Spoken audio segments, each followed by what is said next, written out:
अल्लाह का फरमान अलम नशरह लक सदरक मनसूब है जी से वरफा नालक दिक्रक। जिस जात का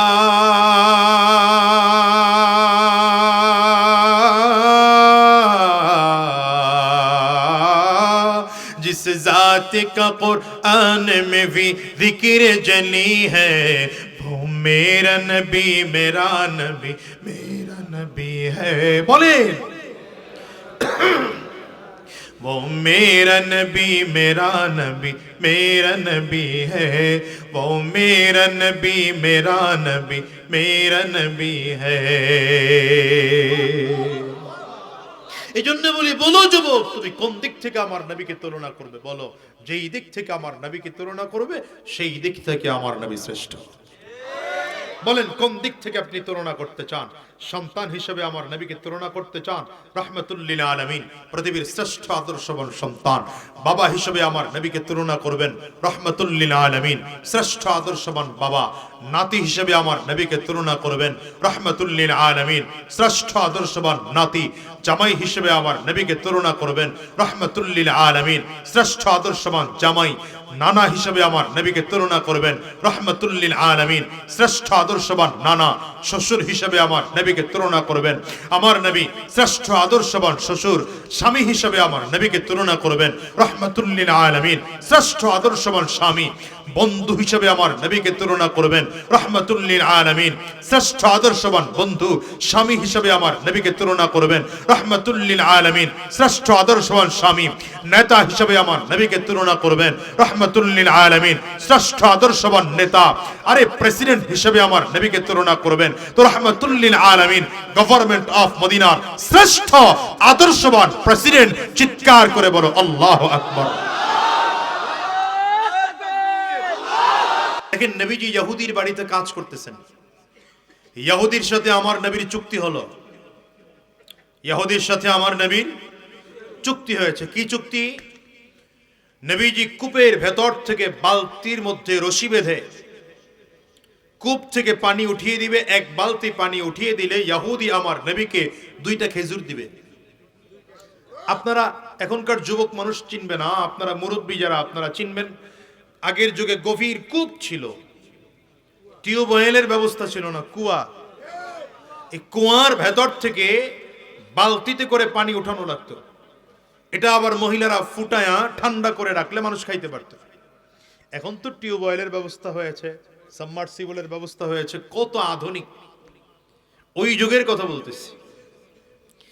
রাহমাতুল লিল আলামিনের সাথে ইহুদির কি চুক্তি হলো? একটা বালতি পানি উঠিয়ে দিলে ইহুদি 2টা খেজুর দিবে নবীকে। রশি ইহুদির, বালতি ইহুদির। রাহমাতুল লিল আলামিন বালতির মধ্যে রশি বেঁধে কূপের মধ্যে ফেললেন। বালতির মধ্যে পানি ভরে যখন টান দিয়েছেন, ইহুদির রশি ছিল দুর্বল, বালতি ছিঁড়ে নিচে পড়ে গেছে। আচ্ছা বলেন, এতে আমার নবীর কোনো দোষ ছিল? এত আস্তে বলেন আপনারা।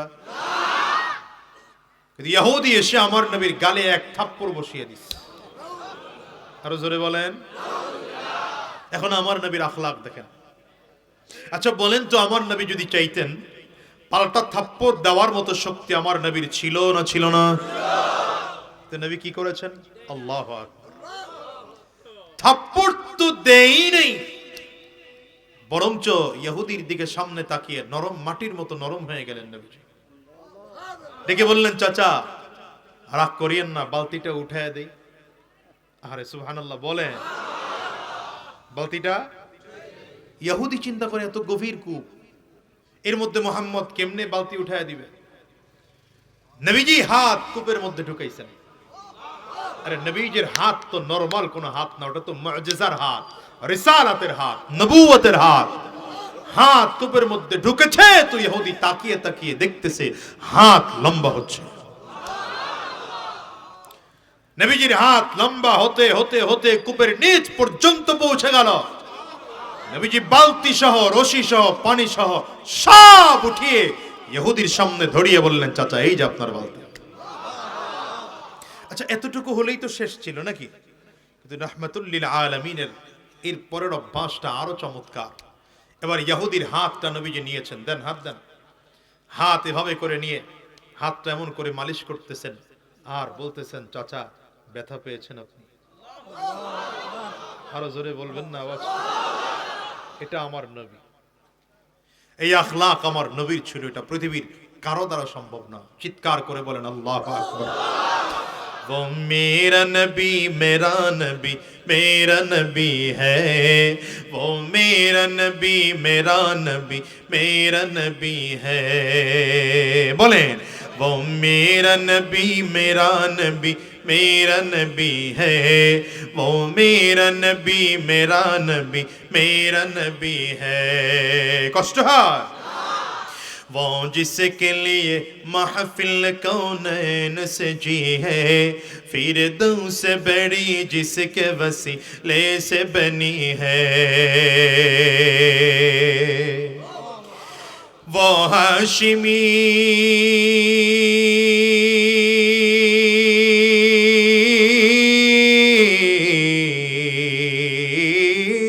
वो हाशिमी मक्की मदनी युल अरबी है, वो मेरा नबी मेरा नबी मेरा नबी है, वो मेरा नबी मेरा नबी मेरा नबी है। अल्लाह का फरमान अलम नशरह लक सदरका, मनसूब है जी से व रफअना लक जिक्रका। আরে কুরআনুল কারীম আমার আল্লাহ তাআলা 25 জন নবীর নাম নিয়েছেন, সবাইকে আল্লাহ তাআলা নাম ধরে ধরে ডেকেছেন।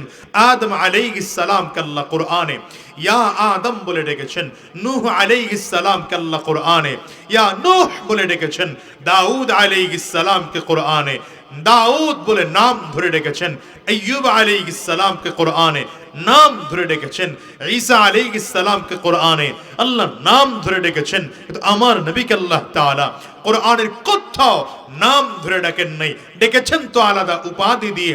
তাহা বলে ডেকেছেন, ইয়াসিন বলে ডেকেছেন, ইয়া আইয়ুহাল মুযাম্মিল বলে ডেকেছেন, ইয়া আইয়ুহাল মুদ্দাসসির বলে ডেকেছেন। কোন দিক থেকে?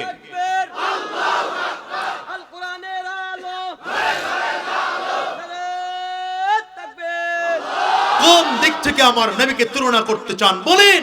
যেই দিক থেকে আমার নবীকে তুলনা করতে চান, খোদার কসম সেই দিক থেকে রাহমাতুল লিল আলামিন শ্রেষ্ঠ আদর্শবান। ঠিক কিনা বলেন?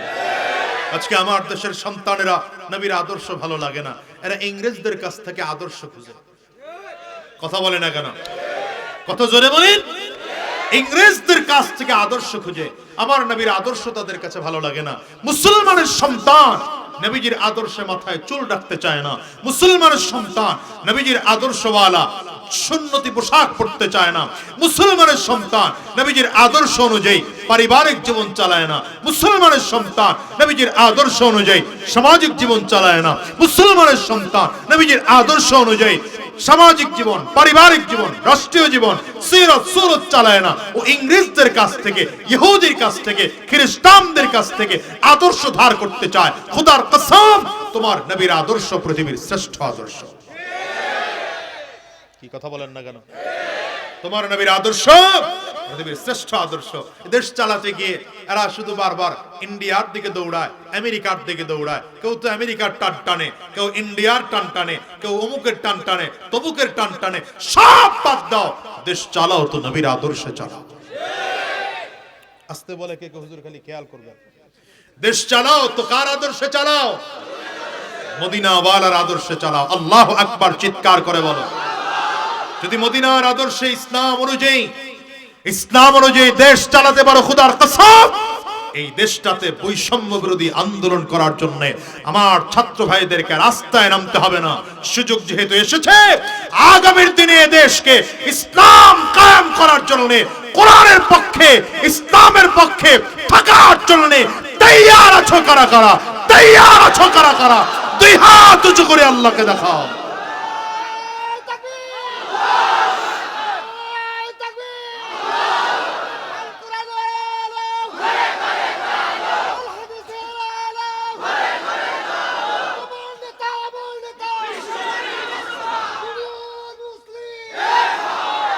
মাশাআল্লাহ মাশাআল্লাহ, স্লোগান ভালো হয়েছে, তবে আমি স্লোগান আর একটু শিখাই দেই, পারবেন? ভালো মনে হয় না, পারবেন? তোমার নেতা আমার নেতা বিশ্বনবী মুস্তাফা, ঠিক আছে? স্লোগান হবে এটা, কোনো স্লোগান নাই, বাদ দেন মিয়া সব নেতা। এখন তো নেতা আমরা হিসাব করে দেখলাম কত নেতা, ডানে নেতা, বামে নেতা, সামনে নেতা, পিছনে নেতা, উপরে নেতা, নিচে নেতা, কথা কয় না। ডুপ্লিকেট নেতা, পাত্তি নেতা, বাত্তি নেতা, বড় নেতা, ছোট নেতা, মাঝারি নেতা, হ্যাঁ, গাছে ঝুলে সেও নেতা, কথা কয় না। আমি 5ই আগস্টের পরে বলেছিলাম সব নেতার কবর দে, নবীর উম্মত খবর দে। বাদ দেন মিয়া নেতা, কত নেতার পেছনে দৌড়াইছেন, এজন্য সব নেতা বাদ দিয়ে আজকে আমার নবীর পক্ষে একটা স্লোগান হবে, মনে হয় না স্লোগান হবে? জীবনে স্লোগান দিয়েছেন আমার ভাই তোমার ভাই, আমার ভাইয়ের চরিত্র, জীবনেও বলবেন না যে ফুলের মতো চরিত্র। কোন দিন কোন মানুষের চরিত্র ফুলের মতো হতে পারে না, এটা একমাত্র আমার নবীর চরিত্র, আর কারণ। আজকে আমার নবীর জন্য একটা স্লোগান দিতে পারবেন? পারবেন? তোমার নেতা আমার নেতা, আমরা সবাই রাসূল সেনা, ভয় করি না। পারবেন নি স্লোগানটা দিতে? আস্তে কয় তো, জোরে বলেন মাশাআল্লাহ। কাশি দেন, গলা ক্লিয়ার করেন, ভালো করে কাশি দেন। এবার 2 হাত টান টান করে উঁচা করেন, ডানে আর বামে তাকিয়ে দেখেন হাত কে তোলে নাই, ধরে হাতটা তুলে দেন। এরপরেও যদি না তোলে তাইলে মনে করবেন মাশাআল্লাহ। হাতগুলো উঁচা করেন, হাতগুলো মুঠ করেন, ঝাঁকি দেন, মুঠ করে একটা ঝাঁকি দেন, ভালো করে শরীরের মধ্যে একটা স্পিড আসুক, দাঁত ঝাঁকি, মাশাআল্লাহ। এবার কণ্ঠের পুরোটা নিচে না, নিচে না, নিচে না, এবার কণ্ঠের পুরোটা আওয়াজ ছেড়ে দিয়ে একটা তাকবীর হবে, রেডি? জোরে বলে না রেডি? আরো জোরে রেডি? নারে তাকবীর। পদ্মার পরের মানুষের আওয়াজ ভালো, আরো জোরে হবে ইনশাআল্লাহ। 2 হাত উঁচা করে, হাত কারো নিচের দিকে নামবেই না, উপরের দিকে উঠতে হবে। নারে তাকবীর, আল্লাহু আকবার, আরো জোরে নারে তাকবীর, আল্লাহু আকবার। তোমার নেতা আমার নেতা বিশ্বনবী মুস্তাফা, আমরা সবাই রাসূল সেনা, ভয় করি না বুলেট বোমা, আমরা সবাই রাসূল সেনা, ভয় করি না বুলেট বোমা, ভয় করি না বুলেট বোমা, আমরা সবাই রাসূল সেনা। তোমার নেতা আমার নেতা বিশ্বনবী মুস্তাফা, তোমার নেতা আমার নেতা, নারে তাকবীর, আল্লাহু আকবার। কোরআন সুন্নাহর আলো, কোরআন সুন্নাহ যেখানে, আমরা আছি সেখানে, কোরআন সুন্নাহ যেখানে, আমরা আছি সেখানে। দিয়েছি তো রক্ত, আরো দেব রক্ত, দিয়েছি তো রক্ত, আরো দেব রক্ত, রক্তের বন্যায় ভেসে যাবে বন্যায়, জোরে রক্তের বন্যায় ভেসে যাবে বন্যায়। দিল্লি না ঢাকা, দিল্লি না ঢাকা, দালালি না রাজপথ,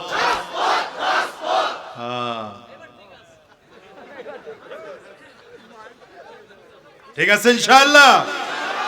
আল্লাহ কবুল করুন, আমিন কন। এই স্লোগান নিয়ে ময়দানে নামেন, কোন বাতিল সামনে দাঁড়াতে পারবে না। কষ্ট হয়? নবীজির আদর্শ দিয়ে রাহমাতুল লিল আলামিন এমন মদিনা গঠন করেছেন, এমন রাষ্ট্র গঠন করেছেন যে রাষ্ট্রের মধ্যে অত্যাচার ছিল না, জুলুম ছিল না, অন্যায় ছিল না, মারামারি ছিল না, কাটাকাটি ছিল না, হিংসা হাসাদ ফাসাদ ছিল না। মানুষ দরজা খোলা রেখে ঘুমাতো, চুরি আর ডাকাতি হওয়ার কোনো ভয় ছিল না। পারবেন আপনি চুরি ডাকাতি বন্ধ করতে? হ্যাঁ, দরজা খুলে রেখে ঘুমাতে পারবেন? কই স্বাধীনতার 53 বছর হয়ে গেল আজ, কথা কয় না। অথচ কইতেছি অপেক্ষা করে। রাসূলুল্লাহ সাল্লাল্লাহু আলাইহি ওয়াসাল্লাম গভর্নমেন্ট অফ মদিনার প্রেসিডেন্ট হিসেবে রাষ্ট্র পরিচালনা করেছেন। 10 থেকে 11 বছর, কথা বলে না, ধরে নেন 10 বছর। নবীজির ইন্তেকালের পরে আবু বকর সিদ্দিক রাদিয়াল্লাহু আনহু রাষ্ট্র পরিচালনা করেছেন 2 বছর। মাসটুকু বাদ দিলাম, বছরটুকু ধরলাম, 10 আর 2 কত হলো? হযরত ওমর রাদিয়াল্লাহু আনহু রাষ্ট্র পরিচালনা করেছেন 10 বছর, মাসটুকু বাদ দেন। হযরত ওমর রাদিয়াল্লাহু আনহুর শাসন আমলের মাঝামাঝি, অর্থাৎ ধরেন 5 বছর, তো 12 আর 5 কত হলো? এই মাত্র 17 বছর মধ্যে, এই 17 বছরের শাসনের মধ্যে মদিনার অর্থনৈতিক চিত্র এমন ছিল, মানুষ যাকাতের টাকা নিয়ে দাঁড়িয়ে থাকতো, দিবে কাকে, দেওয়ার লোক খুঁজে পাইতো না। আজকের কথা বলতেছি না, 1450 বছর আগের কথা বলছি, যেই যুগে ইন্টারনেট ছিল না, টেলিফোন ছিল না, ফ্যাক্স ছিল না, যোগাযোগ মাধ্যম এত ভালো ছিল না। আর এই যুগে এত যোগাযোগ মাধ্যম ভালো, এত চমৎকার, এখন চাইলে এখান থেকে ঢাকায় যাওয়া আসা কত চমৎকার। হ্যাঁ, আপনাদের তো কপাল পুরোটা খুলে গেছে, ঠিক না? এরপরে হয় না কেন? একটাই মাত্র কারণ, যারা চুরি বন্ধ করবে তারাই তো চুরি করায়। দেখেন না, নবীজি ঘুমিয়ে আছেন ফজরের নামাজের সময়, মানে ঘুমিয়ে আছেন বলতে আল্লাহ ঘুম পাড়ায় রাখছেন, কেউ তো যাওয়ার সাহস পায় না। তো আজকেও তো কেউ যাওয়ার সাহস পায় না। ইতিহাস জানেন না আপনারা? আজানের সময় ফজরের নামাজে আসসালাতু খায়রুম মিনান নাওম, এটা সংযুক্ত ছিল না, পুরোটাই আজান ছিল, ফজরে ওই আজানই দেওয়া হতো। একদিন আল্লাহ তাআলা নবীকে ঘুম পাড়ায় রাখছেন ফজরের সময়, ফজরের নামাজের সময় হয়ে যায়, নবীজি আর ঘুম থেকে ওঠেন না, মানে আল্লাহ তাআলা উঠান না, উম্মতকে নতুন কিছু শিখাবেন এই জন্য। সাহাবায়ে কেরাম বলেন, নবীজি না আসলে নামাজ কেমন করে পড়ি? সবাই মিলে বলেন, ভাই আবু বকর আপনি মুরব্বী মানুষ, আপনি যান। বলে, এটা আমার দ্বারা সম্ভব না, মুরব্বিগিরি নবীর কাছে চলে না। সবাই মিলে বলে, আমার তুমি তো একটু গরম মেজাজের, নবী তোমাকে দেখলেও ভয় পায়, তুমি নবীর কাছে যাও। বলে, গরম সব জায়গায় চলে নাকি? হযরত ওসমান বিন আফফানকে বলে, আপনি তো জিন্নুরাইন, 2 মেয়ে আপনার কাছে বিয়ে দিছে, আপনাকে খুব ভালোবাসে, আপনি যান। বলে, এই কাম আমার দ্বারা সম্ভব না। হযরত আলী রাদিয়াল্লাহু আনহুকে বলে তিনি, না আমার দ্বারাও না। সব মিলে চিন্তা করে, তো আলী রে পাঠাই, আকারে বিলাল রে পাঠাই, ডাকার দায়িত্ব যেহেতু বিলালের, আজকেও ডাকার দায়িত্ব বিলালই পালন করো। হযরত বিলাল সামনের দিকে আগায়, আবার পেছন দিকে তাকায়। হযরত ওমর চোখ দুটো বড় বড় করে তাকায়।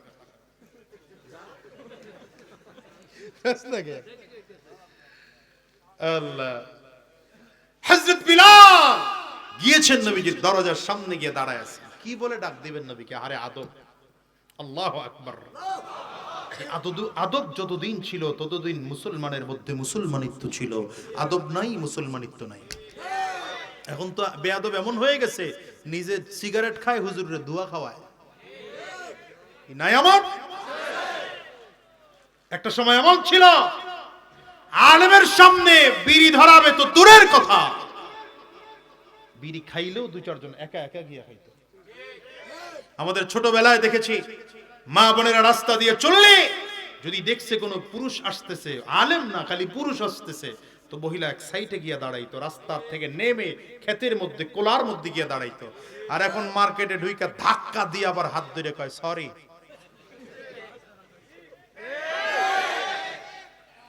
কোথায় গেছে দেশ, খবর আছে আপনার? মুরব্বীরা তো টের পায় না, হেরো তো মনে করছে আগের সেই চাচা এখনো আছে, চাচায় নাই।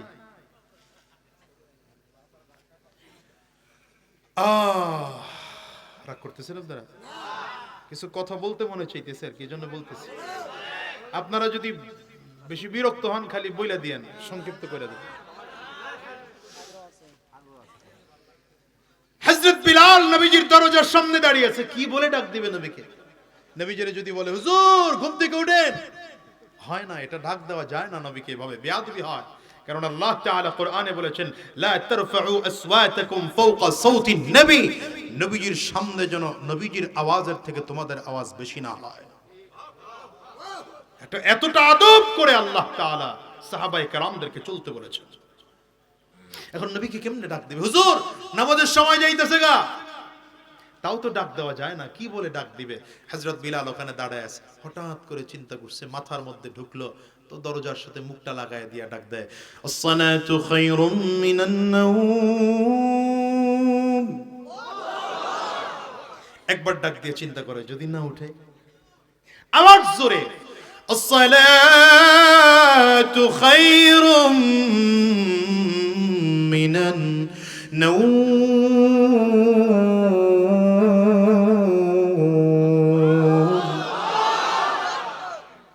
নবীজি উঠছেন, বিলাল টের পাইছে, চলে আসছেন মসজিদে নামাজ পড়ার জন্য। নামাজ শেষে নবীজি ডাকলেন, আমাকে ডাকতে গিয়েছিল কে?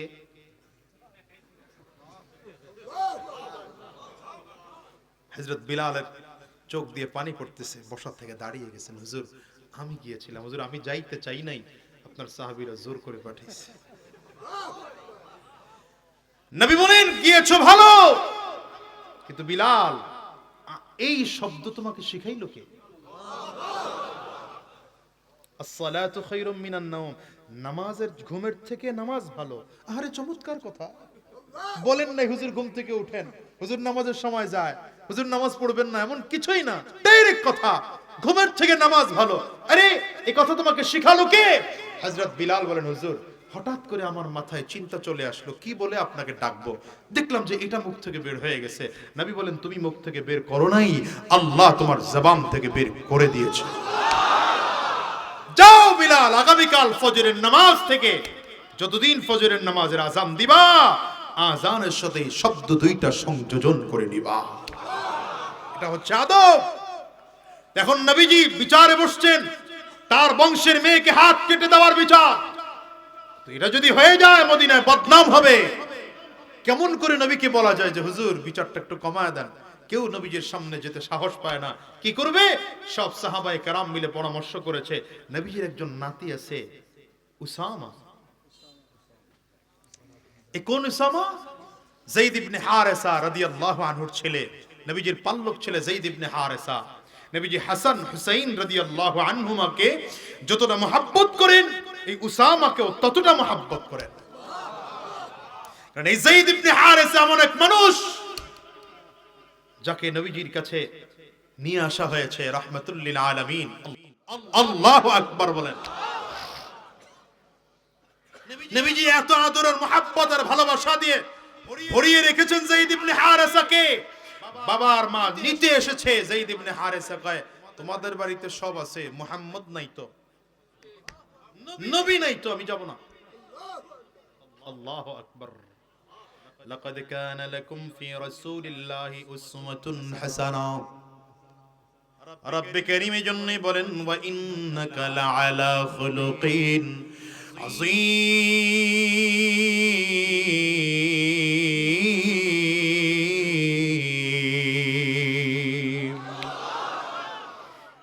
মুসলমান আখলাক কেমন ছিল আমার নবীর জানো?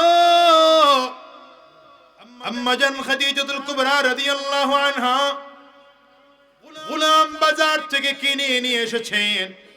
রাহমাতুল লিল আলামিন ব্যবসায়ী সফর করে যখন বাসায় ফিরলেন, আম্মা জান যায়েদ ইবনে হারেসাকে নবীজির সামনে দাঁড় করাইলেন, পয়গম্বর আমি এই গোলামটা বাজার থেকে আমার চাচাতো ভাইয়ের মাধ্যমে কিনে আনাইছি, আপনার ব্যবসায় চলতে বড় অসুবিধা হয়, আপনি তো পয়গম্বর, আপনার চলতে অসুবিধা হয়, ব্যবসায়ী সফরে কষ্ট হয়, আপনি গোলামটাকে আপনি সাথে করে নিয়ে যাবেন। রাহমাতুল লিল আলামিন বলেন, আমি নবীর সাথে কাউকে গোলাম রাখতে রাজি না, তবে তুমি আমাকে যেহেতু গোলাম হাদিয়া দিয়েছো, এখন তো আমার আজাদ করার অধিকার আছে। আল্লাহর নবী ডাক দিয়ে বলেন, যায়েদ রে, আমার সাথে গোলাম হিসাবে নয়, আমি তোমারে আজাদ করে দিলাম। যায়েদ তুমি যদি চাও তাইলে আমার বাড়ি থেকে চলে যেতে পারো, তবে আমার যদি তুমি চাও, আমার দুনিয়ার সন্তান নয়, চারটা মেয়ে আল্লাহ তাআলা আমাকে দিয়েছে, জীবদ্দশায় তিনজনকে আল্লাহ তাআলা নিয়ে গেছেন। নবীজিকে চারটা ছেলে আল্লাহ তাআলা দান করেছিলেন, চারজন ছেলে জমিন থেকে বিদায় হয়েছে। নবী আমার বলেন, যায়েদ রে, আমার বড় অভাব, মনের মধ্যে বড় কষ্ট দুঃখ, আমার ছেলে সন্তান নাই। তুমি যদি আমার ছেলে হয়ে থাকো তাইলে আমার সাথে থাকতে পারো, আমি তোমাকে বাবার আদর দিয়ে বড় করব, কিন্তু গোলাম হিসাবে রাখতে চাই না। যায়েদ ইবনে হারেসা বলেন, পয়গম্বর, আমার বাবাকে জানি না, মাকে জানি না, বহুদূর হারিয়ে ফেলেছে, আমার বাড়ি কোথায় জানি না, ছোটবেলায় ধরা পড়েছি, সেই দিন থেকে আমাকে গোলাম হিসাবে বিক্রি করা হলো। তবে দুনিয়া আপনার মতো বাবা যদি পাওয়া যায়, এর থেকে দামি বাবা দুনিয়ায় কাউকে পাওয়া যাবে না। আপনি আমাকে আজাদ করে দিলে দিতে পারেন, কিন্তু আমি আপনার সন্তান হয়ে আপনার কাছে থাকতে চাই। এই যায়েদ ইবনে হারেসা আমার নবীর সাথে থাকে। মদিনায় যাওয়ার পরে যায়েদ ইবনে হারেসার বাবা আর মা দুজন খবর পেয়েছে আমাদের সন্তান মুহাম্মদুর রাসূলুল্লাহর কাছে আছে। যায়েদ ইবনে হারেসার বাবা আর মা দুজন মিলে নবীজির কাছে গিয়েছেন, পয়গম্বর, আমার সন্তানকে আমাদের কাছে ফেরত দিয়ে দেন, আমরা বড় বংশওয়ালা মানুষ, ধরা পড়ে আমার সন্তানটা গোলাম হয়ে গেল। নবীজি বললেন, আমার কোনো নিষেধ নাই, তোমাদের সন্তান তোমরা নিয়ে যাও, তবে শোনো, আমার যায়েদকে ছাড়তে মনে চায় না, যদি যায়েদ যাইতে চায় তাইলে নিও, না যাইতে চাইলে জোর কইরো না, জোর করো না, কারণ যায়েদ ছাড়া আমি বাঁচতে পারবো না, কষ্ট হয়ে যাবে আমার। বাবার মা দুজন যায়েদ ইবনে হারেসার কাছে গিয়ে ডাক দেয়, যায়েদ রে, মুহাম্মদের কাছে আসো, শক্ত বিছানায় ঘুমাও, খেজুর গাছের পাতা দিয়ে চাটাই বানানো হয়েছে, চাটাইয়ের মধ্যে ঘুমাও, শরীরের মধ্যে দাগ পড়ে যায়, খেজুরের ছিলকা দিয়ে একটা চমৎকার করে বালিশ বানানো হয়েছে, শক্ত বালিশের মধ্যে ঘুমাও, এটা আরামে ঘুমাইতে পারো না। মুহাম্মদের দরবারে কত কষ্ট, এই কষ্ট সহ্য করতে পারো না, চলো আমাদের বাড়িতে চলো, তোমাকে বকরির পালের মালিক বানিয়ে দেওয়া হবে, ছাগলের পালের মালিক বানিয়ে দেওয়া হবে, উটের পালের মালিক বানিয়ে দেওয়া হবে, আরামের বিছনার ব্যবস্থা তোমার জন্য রেডি করা আছে, আরামের বালিশের ব্যবস্থা আছে, থাকার জায়গাও চমৎকার করে আছে, চলো মুহাম্মদের বাড়িতে থাকার দরকার নেই, আমাদের বাড়িতে চলো। যায়েদ ইবনে হারেসা কান্না করে আর বলে, মা বাবা শোনো, ছোটবেলায় তোমাদেরকে হারিয়েছি, সেই ছোটবেলা থেকে আমি মুহাম্মদুর রাসূলুল্লাহর কাছে আছি, নবীর জন্য আমার এত মায়া, হয়তো আমার জন্য বকরির পালের হবে, আমার জন্য হয়তো উটের পাল হবে, আমার জন্য হয়তো ঘোড়ার পাল হবে, আমার জন্য নরম বিছানা হবে, কিন্তু মা বলো তো, তোমাদের বাড়িতে সব আছে, বলো সেখানে মুহাম্মদুর রাসূলুল্লাহ আমার প্রাণের নবী আছে নাকি? আমার নবী যদি না থাকে আমি সেখানে যাব না, এখানে আমার জন্য কষ্ট, দামি বিছানা নাই, দামি জায়গা নাই, আমি গরিব, কিন্তু এখানে আমার নবী কলিজার টুকরা আমার নবী আছে। শোনো গো মা, এখানে আমি খানা পাইলে খাই, খানা না পাইলে না খাই, কিন্তু আমার নবী চেহারার দিকে তাকাইলে আমার ক্ষুধা নিবারণ হয়ে যায়। মা আর বাবা শোনো, যেখানে আমার নবী নাই সেখানে আমি যাব না, যাব না, যাব না, যেখানে আমার নবী আছে সেখানেই আমি যাব। ও দুনিয়ার মুসলমানের, এই জন্য তোমাদেরকে বলি, কত জায়গায় তো দৌড়াও, আমেরিকায় যাও, Chinese, Japan, German, Indonesia, France, মালয়েশিয়ায় যাও, আমার নবী তো স্বচক্ষে দেখো নাই, স্বপ্ন যুগেও তো করো, দেখার তৌফিক হয় নাই। আমার নবীর মদিনায় যাইতে মনে চাই কি চায় না? একটু আওয়াজ করে বলো, কার কার মনে চায়? হাত দুইটা উঁচা করে দেখাও, আওয়াজ দিয়া চিৎকার করে জোরে ডাক দাও, আল্লাহ, আরো জোরে বলো আল্লাহ। চোখে যদি পানি না আসে, কান্নার ভান ধরে ডেকে বলো, আল্লাহ, ও দয়ার মালিক,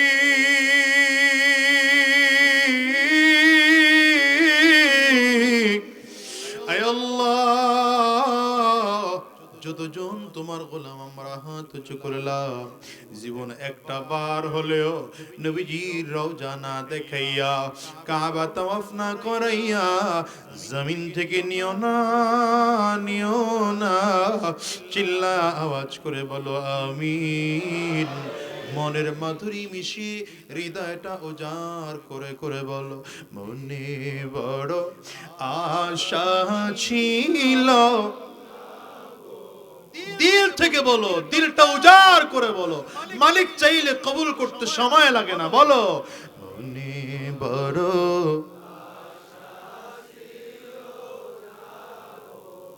ভালো করে বলো না, মনে বড় আশা ছিল যাব মদিনায়।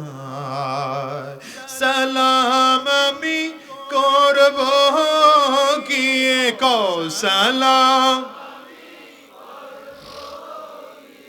নবীর রওজা।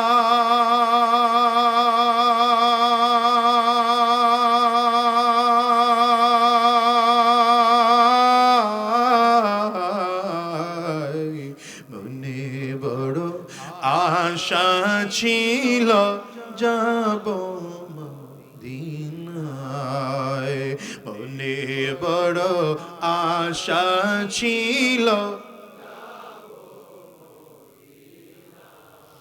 সাহাবায়ে কেরাম রাহমাতুল লিল আলামিনের কাছে কাকে পাঠাবে? সব মিলে পরামর্শ করে আমরা উসামা বিন যায়েদকে পাঠাবো, কারণ উসামাকে আমার নবী খুব মহব্বত করেন, খুব ভালোবাসেন। সবাই মিলে ছোট্ট উসামা বিন যায়েদকে ডেকে বললেন, তোমার দাদু ভাইয়ের কাছে যাও, গিয়ে বলো যে এই মহিলার শাস্তি দেওয়ার জন্য নবীজি বসেছেন, মহিলাটা নবীজির বংশের মহিলা, শাস্তি যেন একটু কমিয়ে দেওয়া হয়। ছোট্ট বাচ্চা উসামা সাহাবায়ে কেরামদেরকে ফাঁকা করে করে করে করে মসজিদে নববীর মেম্বরের দিকে ধীরে ধীরে আগাইতেছেন। সাহাবায়ে কেরাম তাকিয়ে দেখেন এই ছোট বাচ্চাটা আস্তে আস্তে করে সামনে আগায়া রাহমাতুল লিল আলামিনের পায়ের কাছে চলে গেল। আমার নবীর কোলের মধ্যে উঠিয়ে আমার নবীর একদম কোলে বসে গেল।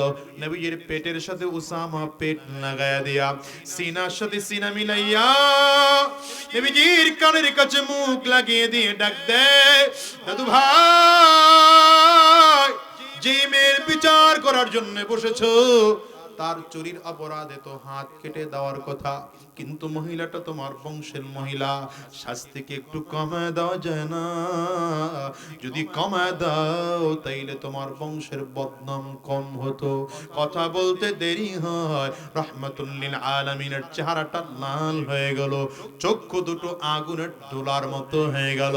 হযরত উসামাকে নিজের হাতে সরা কোল থেকে পাশে রেখা নবীজি বসাত থেকে দাঁড়িয়ে গেলেন, আওয়াজ করে জোরে ডাক দিলেন, কে পাঠিয়েছো উসামাকে? বলো।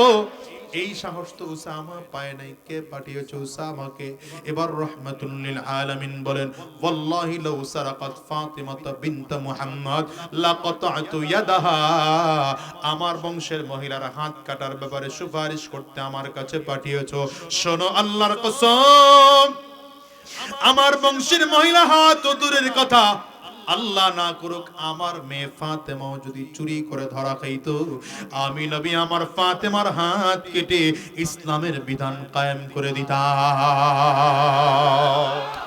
হ্যাঁ, এটা হচ্ছে আমার নবীর ইনসাফওয়ালা বিচার।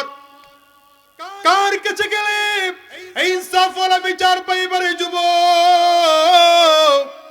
সমাজের মধ্যে ইনসাফওয়ালা বিচার নাই, নবীজির কাছে যাও। নবীজির আদর্শের মধ্যে ইনসাফওয়ালা বিচার আছে। নবীজির আদর্শ ছাড়া ইনসাফওয়ালা বিচার পাওয়া যাবে না। এজন্যই তো আবু বকর সিদ্দিক রাদিয়াল্লাহু আনহু রাস্তা দিয়ে চলতেছেন। আবু বকর সিদ্দিক রাদিয়াল্লাহু আনহুকে দেখে দুইটা ইহুদি দাঁড়িয়ে দাঁড়িয়ে বলে, এতদিন জানতাম মুহাম্মদ একাই ফকির, মুসলমানরা একারাই ফকির, এখন তাকিয়ে দেখি মুসলমানরাও ফকির, মুসলমানদের নবী মুহাম্মদও ফকির, মুসলমানদের আল্লাহও ফকির। চিল্লায় সুরে বলেন না আউযু বিল্লাহ।